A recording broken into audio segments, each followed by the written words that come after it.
মনের দুঃখে এবার বনেই যেতে হবে। আজকে একটা প্রোডাক্ট শ্যুট ছিল, তার জন্যই এত কিছুর অরম্ভ ঝরম্ব। তো তারপর আর হাফ শ্যুট করার পরে বাইরে হচ্ছে প্রচণ্ড আমাকে ওখানেই শ্যুট ইনকমপ্লিট অবস্থায় রেখে দিতে হলো। অ্যান্ড প্রত্যেকবারের মতো আমার ভিডিও শ্যুট করার সময় চলে আসে পার্সেলের ফোন। তো আমি করেছিলাম একটা সুরাক অর্ডার, অ্যান্ড এটাকে আমি খোলার পরে আমি ফুললি পাজলড হয়ে যাই, কারণ পুরোটাই অ্যাসেম্বল করতে হবে। কি করব না কিচ্ছু বুঝতে পারছিলাম না। ছোট্ট ছোট্ট পায়ে ঠিক পৌঁছে যাব, সরি পায়ে না হাতে।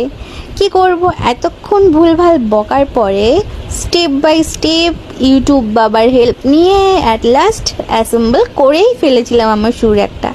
নিজের উপর একটুখানি প্রাউডই ফিল হচ্ছিল। তারপরে ভাবলাম প্রাউডের তালগাছ থেকে নাম অ্যান্ড ভালো করে দেখ, এটা এমন কিছু বড় কথা না।